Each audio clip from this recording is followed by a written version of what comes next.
ایک صحابی تھے، نبی پاک صلی اللہ علیہ وسلم ایک جہاد پہ گئے تو وہ صحابی آئے، کالا کلوٹا رنگ،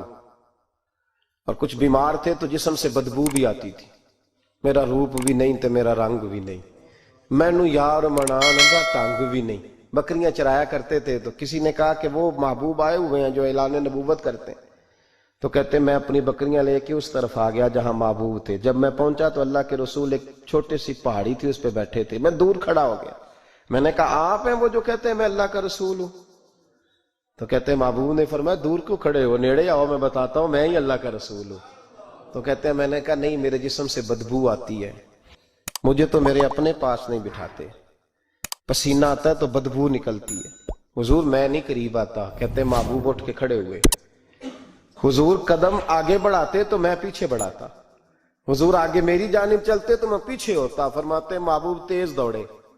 اور میرے قریب آئے تو نبی پاک علیہ السلام نے مجھے بغل گیر کر لیا۔ جب محبوب پاک علیہ السلام نے مجھے سینے سے لگایا اور کالا سیاہ میرا ماتھا اور اس پر پسینہ اور بدبو، کہتے محبوب نے جب میرے ماتھے پر بوسہ دیا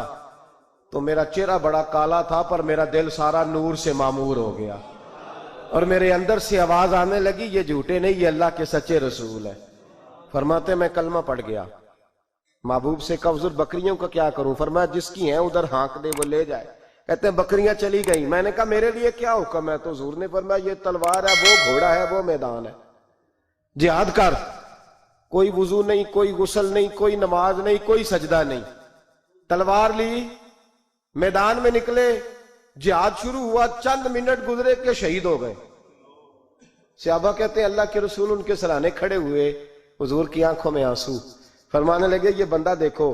اس نے عمل تھوڑا کیا ہے پر اجر زیادہ لے گیا ہے، عمل تھوڑا کیا پر اجر۔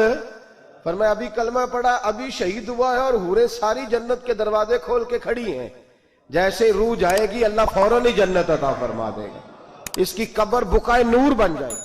ایک شاعر تھا تو وہ کہتا میرے گاؤں میں میلہ لگا ہوا تھا، کہتے میلہ لگا ہوا تھا تو ہر چیز بک رہی تھی، میرا بھی کچھ خریدنے کو دل چاہا تو میں ڈھونڈنے لگا، میں گلی گلی آواز، میلے میں آواز دینے لگا، میں نے کہا لوگوں مجھے کھلونے نہیں چاہیے، مجھے کوئی ایک مخلص بندہ چاہیے، میں غریب ماں کا بیٹا ہوں، بکارن کا بیٹا ہوں، تو مجھے نہ بس کوئی ایک بندہ مخلص مل جائے، ایک مخلص مل جائے۔ تو وہ شاعر کہتے ہیں اس سال میرے گاؤں کے میلے کی بھیڑ میں، اس سال میرے گاؤں کے میلے کی بھیڑ میں جو گم ہوا وہ ایک بھکارن کا لال تھا، اس فقیر کو تلاش تھی متاع خلوص کی، اور مخلوق چپ رہی کہ یہ مشکل سوال تھا، مخلوق چپ رہی کہ یہ، اور بھکارن کا لال کہتا تھا ایک مل جائے مخلص مل